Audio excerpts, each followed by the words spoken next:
morning, everybody. Welcome to another episode of Mavens of Manufacturing. I have Rosie here with me today. She is from US Duct. How are you today, Rosie?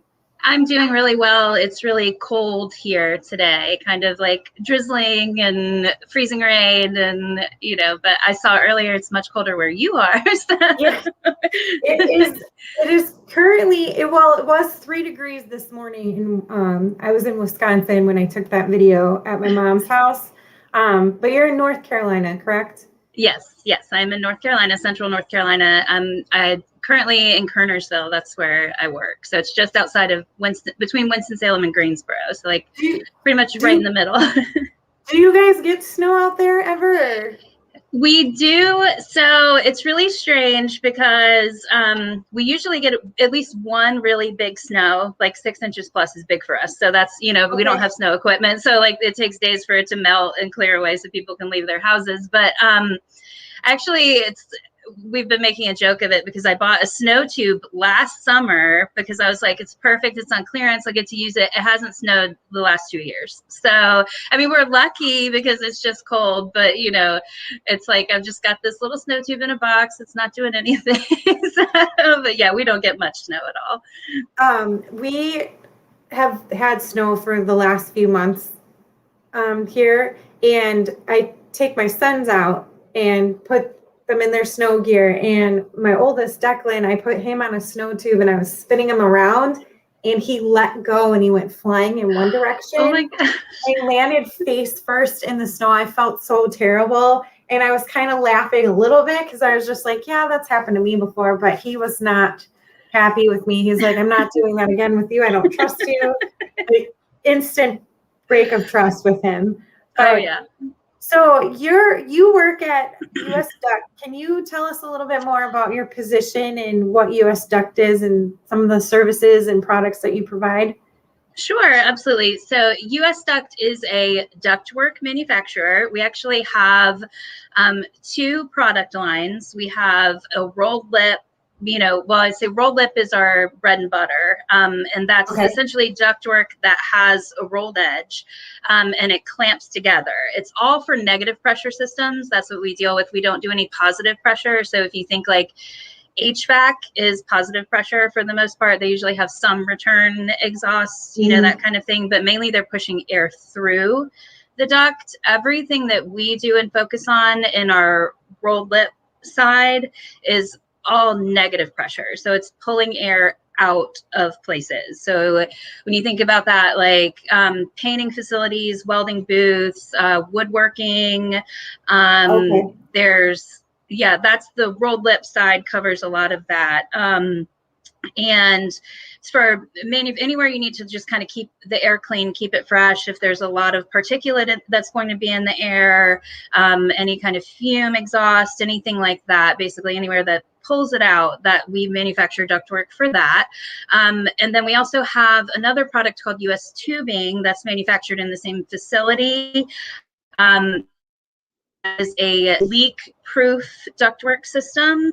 It's for oil mist applications, hospitals, a lot of food applications and things like that. We do a little bit with positive pressure on the tubing side, not much, but it's mainly all about, anywhere that you just need to pull the air out, pull anything out. That's kind of what we focus on. Most of our products lead to some sort of dust collector or, filtering system, things like that. We do a lot of that. We've had some really good projects during the pandemic. We've had a couple of really interesting things pop up. Some things for hospitals for MRI quench vents, and we've manufactured some ductwork for we had one for a fairly local, about 2 hours away. We had to pull everybody together and very quickly make this huge exhaust piece for the top of a hospital roof in order for them to continue to pull air out of a certain sector, or they'd have to shut it down. So that was really interesting. We all had to work late and get trucks, and it's one of those exciting manufacturing moments where you're like, we're helping people. Let's get it together.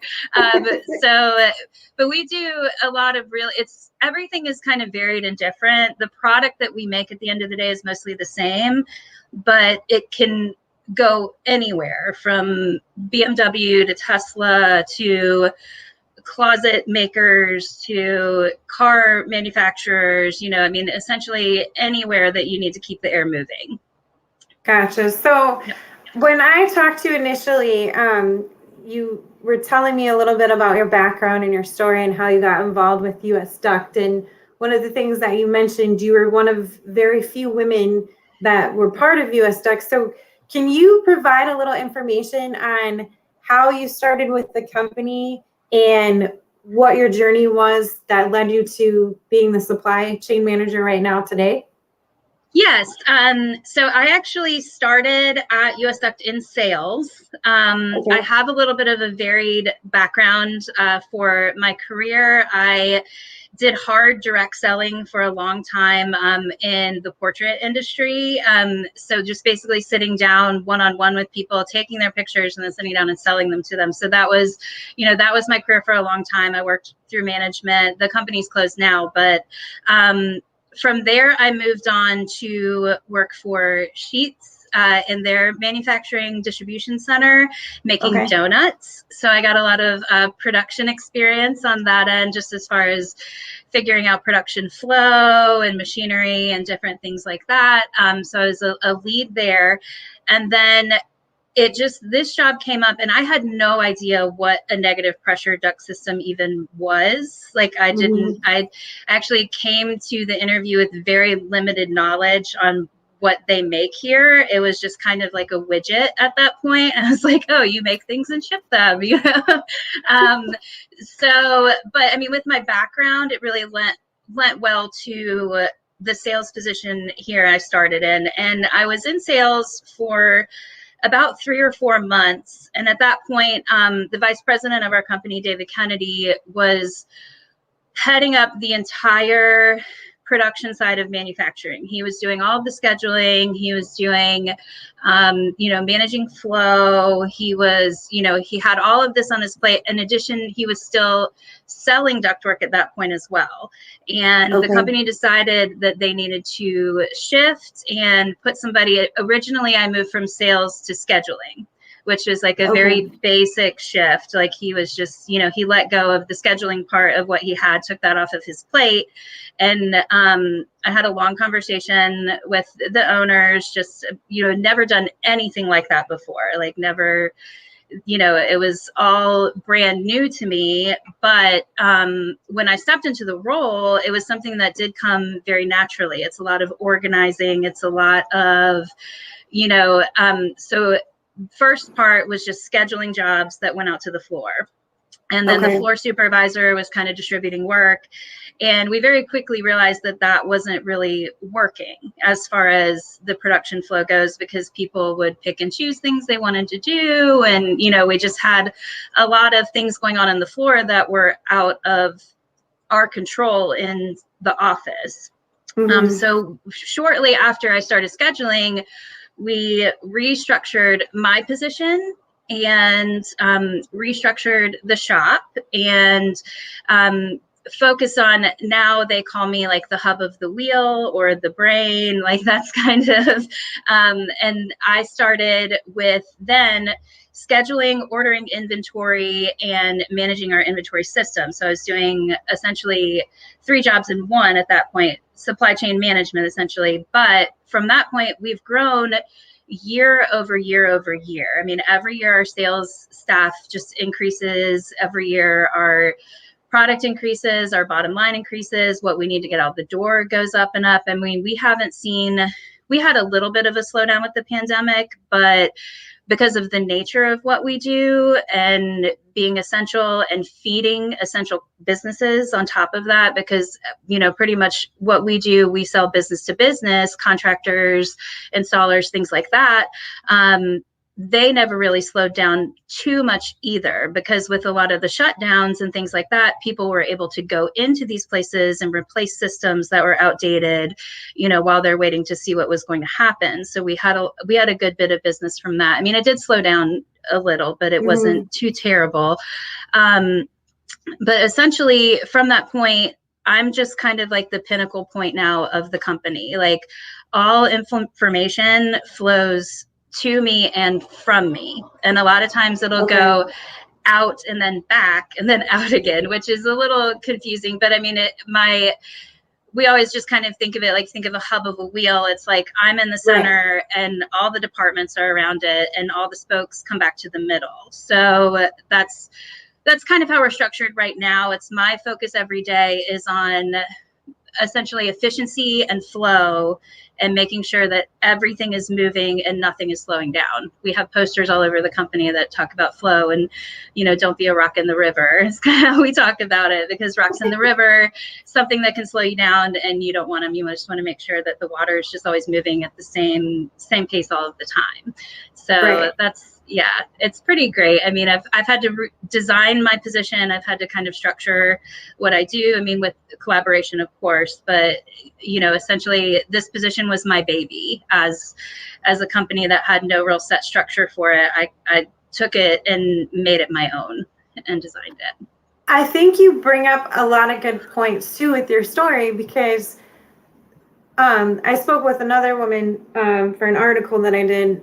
Well, I'm still working on it. She's at a photochemical etching company, and her initial interest in anything was aerospace. She wanted to be an astronomist, and she accidentally fell into the manufacturing sector through what she does now, and that just happened to be her career. And you started off with portraits and sales, and then you worked for a donut manufacturing. And I think one of the big misconceptions of manufacturing, when people hear the word, is that it's limited. There's not a lot of opportunities. It can be dirty, dark, and dull. But your journey, you've been really proactive in how you have molded your position, and you've been able to do a lot of problem solving and work either individually with people or on a team basis as well too, to make your position what it is today. So I think that's really important too, because as we're entering, the next coming years within manufacturing, as there's a lot of vacancies that are going to be available, and it's the skills gap and the gender gap that people are talking about. So one of the things that you mentioned in our initial conversation too is you were were you the only woman when you first started? No. There were a few women in the office, but very few. At the point when I started, there were no women on the shop floor. So we didn't have any women in the actual production side of things. We had, accounting. The accounting department was women. We had 2 women in accounting.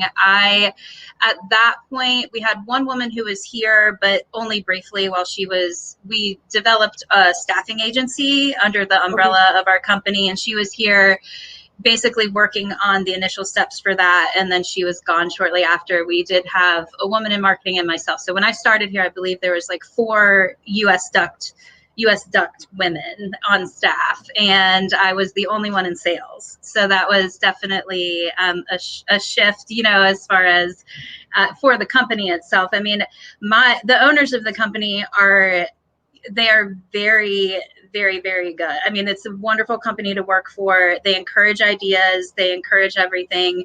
I'm not going to say they don't see gender, because obviously that's impossible. But like from that point, when I started, when everything was not unstructured, but less structured than it is now, now at US Duct, at least 3 of our top upper management positions now are all women. It's great. Myself and another salesperson that started right after me, and then she was just in accounting, but now she's kind of like the general manager over a lot of branches of our company that's just been growing and growing. But so it is something to say for US Duct that I never felt in this position in this company that I was ever being judged as a woman. I've always felt like I was being judged for my intelligence, for my capabilities, for my work ethic, things like that. And that's really, they prize that. And doesn't really matter to them whether you're a woman or a man. It's like the best person for the job is the best person for the job, which is how it should be everywhere. But Right. that's not always the case. But they do a really good job of that here.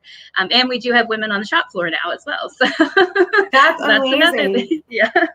So another thing that we talked about too, because you're really passionate about being an advocate for women in manufacturing.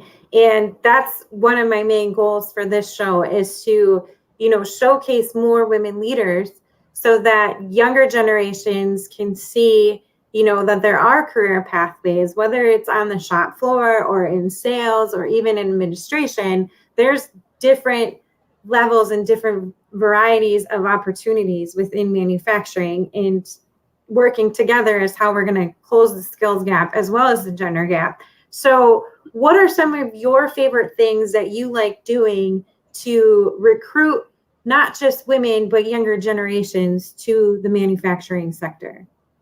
Well, so inside of the company, I have, it's a little bit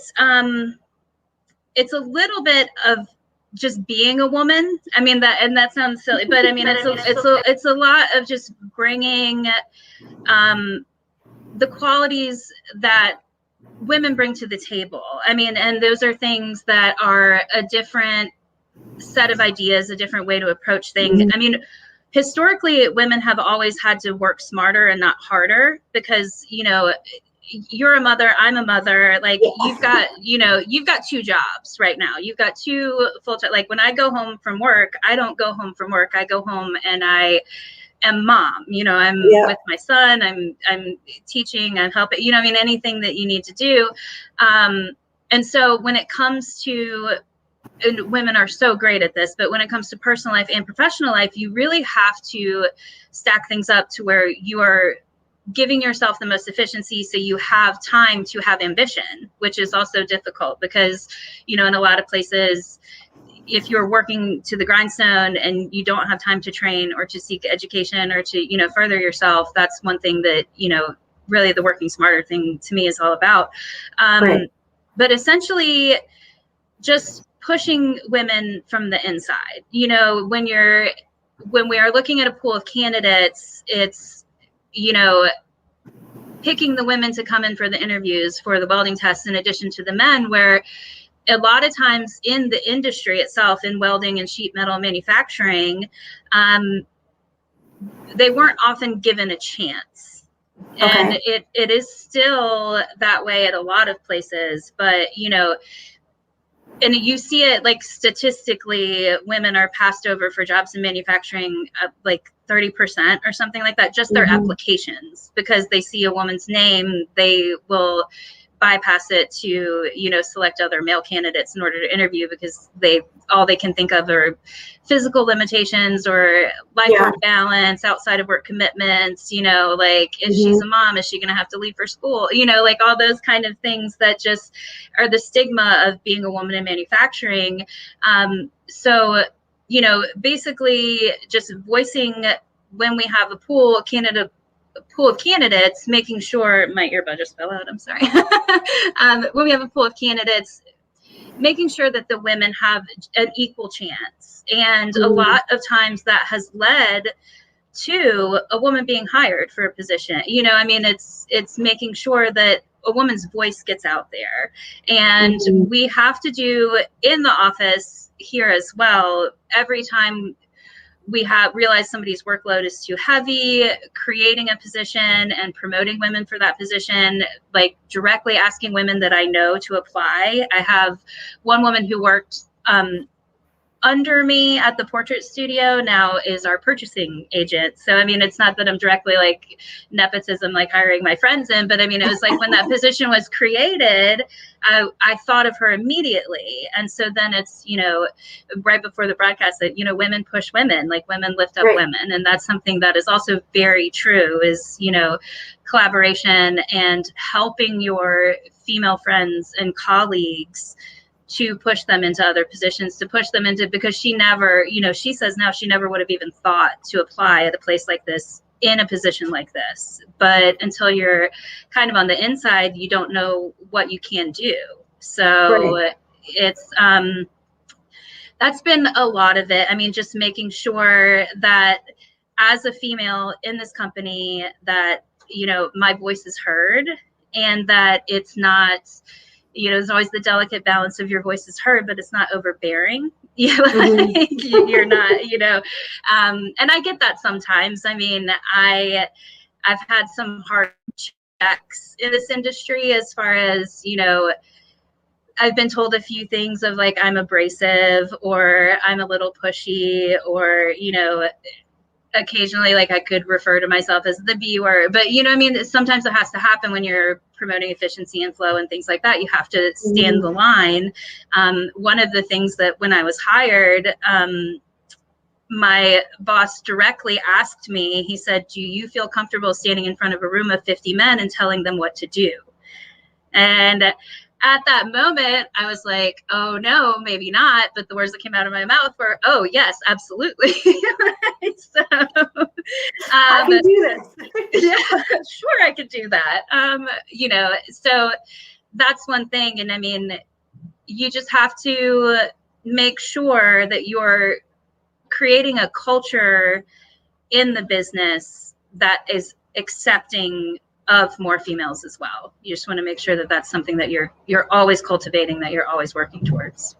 I give kudos to your boss for even asking that question though, because that is a tough question. Like this is the first time that I ever thought of being asked that question, and I had to hesitate a little too. Like, man, if I was put in that position, would I be comfortable enough and confident enough? Because I think too, it boils down to confidence. Like, you're in a position and you're probably speaking to a bunch of people that have been with the company for years. They know the ins and outs of certain things. And change is definitely a big hurdle sometimes because people get used to things going a certain way. And when you say, no, we're going to do this because this is going to be better, you really have to alter, their mindset and their way of thinking and their way of doing things. And you have to be pretty confident and convincing so that they're on your side and not pushing back too much, because that would create obstacles as well too. So I give a lot of credit to your boss even coming up with that question, because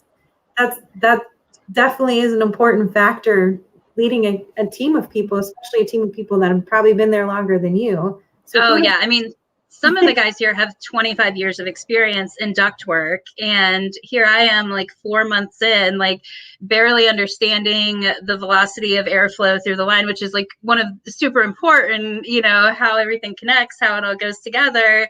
And at that point, I'm just kind of waltzing in and saying, well, you're doing it wrong, and it's not that they're doing it wrong. It's just that from the time that I came in, our flow is, I mean, it's night and day as far as how things move through the shop, how it gets done, the time frame it gets done, things like that. So yeah, there were a lot of obstacles in that respect. Like, I was confident enough to fake enough confidence to stand in that room and give my opinions and let my voice be heard. But on the inside, I'm shaking, and I'm feeling a lot of resistance. And over time, they come around. They realize, what you're doing, what you're saying, we can do this, we can help with this. So it really does. Yeah. I mean, it takes a village anywhere. Same here. But yeah. So through all that conversation too, one of the things that you're mentioning is, you need to be a support system for other women in the industry. And are there certain things that you do as a woman leader at US Duct? Are there things that you and the other leaders who are women, do you put on like certain events or have specific activities that all the women get together to do? Or is that something?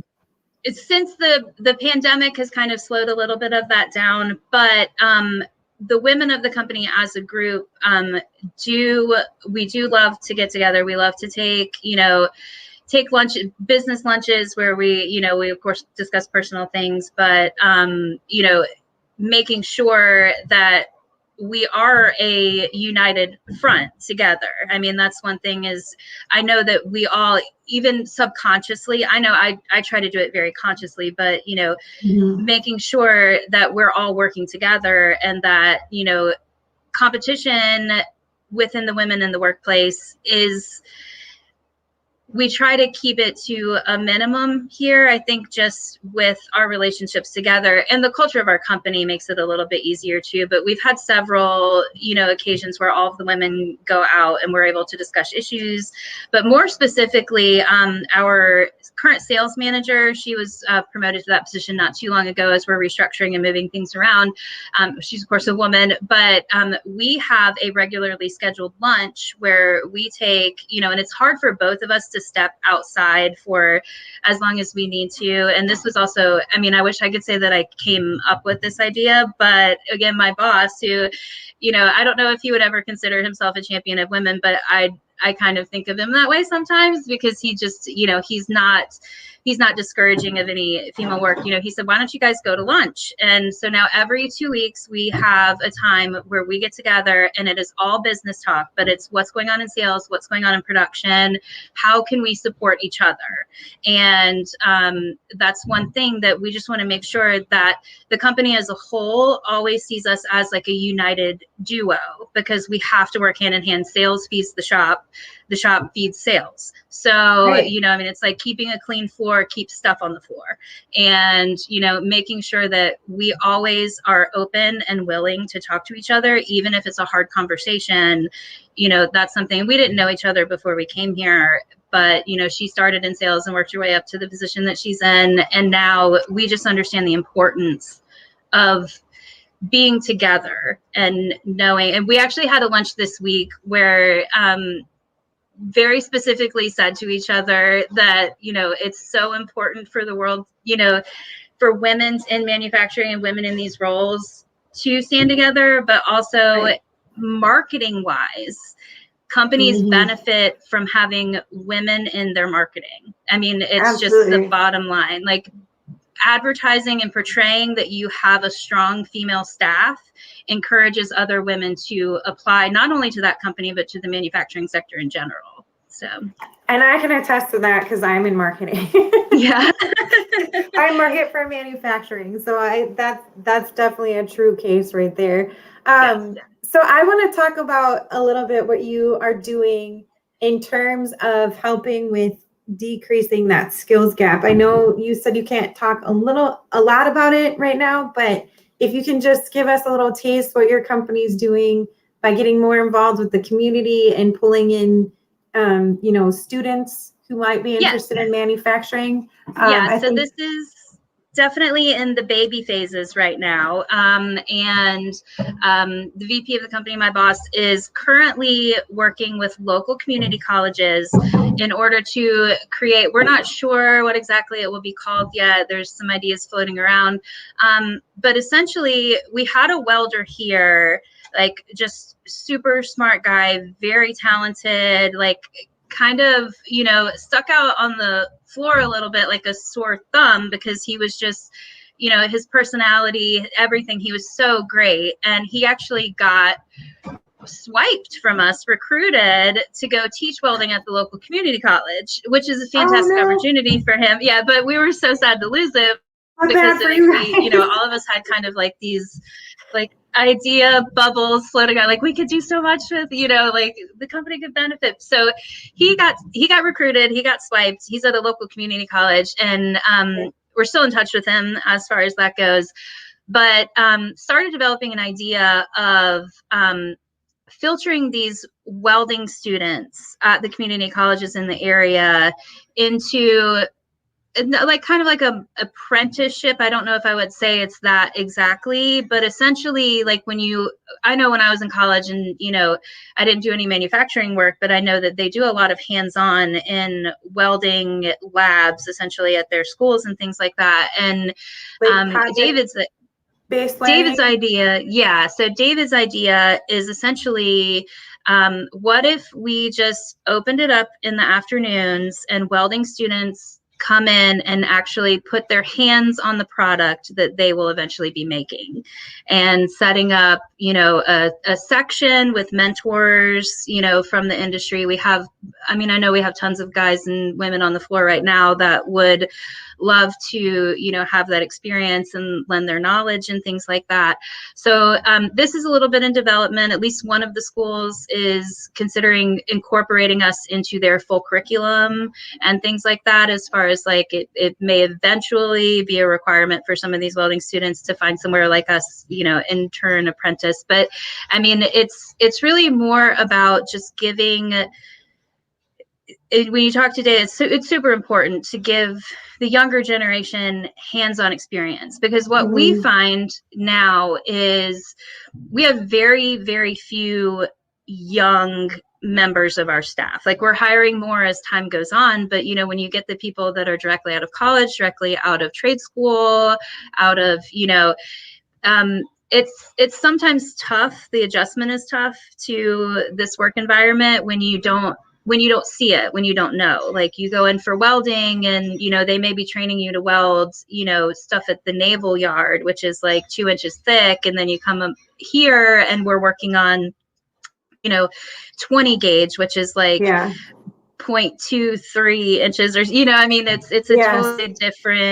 a totally different experience. It's a totally different type of work. So really developing the people that are doing the class in the schools, and giving them a place and an opportunity to learn what it's really about, instead of having to take. So what we see a lot with people who apply here is pretty much you go to trade school, to community college, to, get your degree, get your certification. A lot of these people are filtering to like stuff that's like easier to weld, like big, heavy things, like, just that you don't have to be as precise. You don't have to be as careful welding these huge pieces together. And then from there, they just kind of have to work themselves to where they are now. And for some people that takes a decade or more in order to like find their foot from here to here to here to here to get to somewhere where you are like us, that is doing the light gauge manufacturing, things like that. It is definitely a skill set. In order to be a fabricator, you have to know math, you have to know, you have to know angles, you have to know everything. So, but, with that, David was noticing just kind of like all of the younger people that were coming in and applying just didn't have any experience with this kind of thing. Like, in their welding labs at school, they may be given a whole bunch of angle to make like a table, and it's like, it's all welded together. It's great, but they have no experience in rolling and breaking and bending and, and things like that. And so, as US Duct as a company, it's going to be a fantastic opportunity for us if we can, once we get this off the ground and get it moving, to kind of foster these skills in this younger set, so they know that, it's something that they can do. And it shouldn't take you a decade to get there, essentially. And I think it's helpful too, because I have a daughter who's 17 and she's looking into colleges right now. She's interested in the medical industry. She's thinking about like a surgical nurse or something along those lines, and more power to her, because that industry scares me. Like, I couldn't do surgeries or anything like that. But one of the things is that she's working towards is she has to set up these interviews with people. And she was scared her first interview, and she had to talk to me about it, and I had to give her a few pointers. But I think with the way that US Duct is, looking into setting this opportunity up through the community, it will also help with their communication skills, because they'll be able to connect with those mentors and network and learn the jargon and ask questions and not feel under pressure. Like, okay, I'm not going to win or lose this job, because it's all based on a learning opportunity. So they'll be more comfortable to ask some of those questions they might think to be scared to ask, if it wasn't an interview opportunity. So I give a lot of credit to you guys, and I'm looking forward to that. And I hope you'll come back and talk to me again about it and maybe bring some of those students on and we can talk to them about their experience, because I think that's important too for other people who might be on the fence with manufacturing to learn and just, get an idea of what the industry is about. So, well, those were all my questions for you today, Rosie. Is there anything else you want to add before I let you go? Maybe a bit of advice for women who might be on the fence of whether manufacturing is their sector that they want to take part in? Well, I mean, first and foremost, like it's something that is talked about a lot, but there is a huge gap in needing employees. I mean, we are constantly hiring. I mean, and that is one thing. I mean, we are always looking for people, and it's not just us. It seems as though it's everybody across the board. I mean,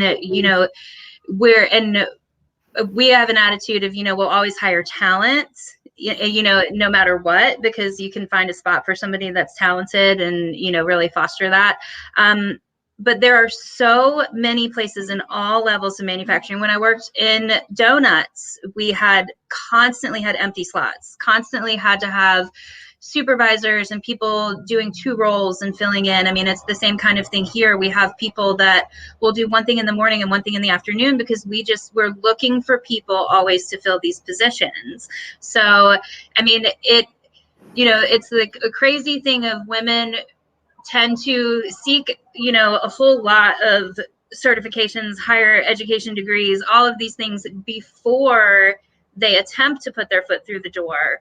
But as someone who came into this, like having no idea what a supply chain manager did and having no idea what ductwork was and really only having like minimal experience in a manufacturing field and being able to develop myself, my piece of advice is don't be scared. Apply for the job.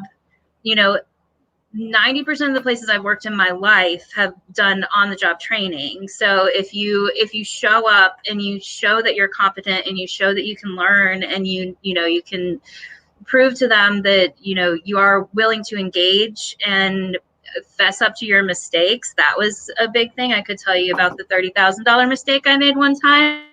Oh no.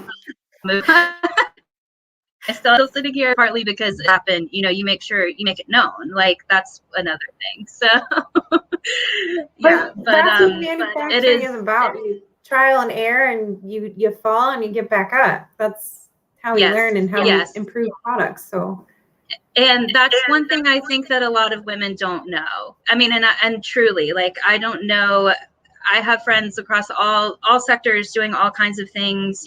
From doctors to lawyers to spot welders and CNC operators and things like that. And before they started, they just didn't know that you can learn on the job, that you can be trained, that even if you've done something different, whatever you've done in the past likely has given you some sort of experience that's relevant to what you're doing now. So yeah, that's a good point.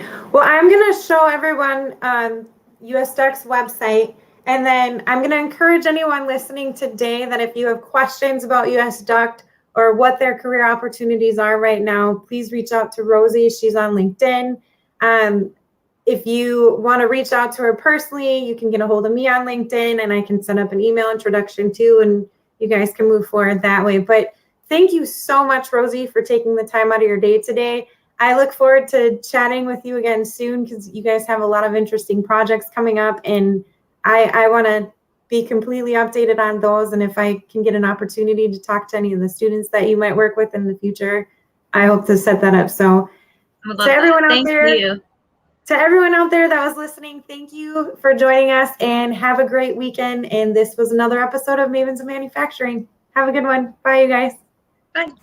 This has been another episode of Mavens of Manufacturing. Subscribe for more and make sure to tune in next time.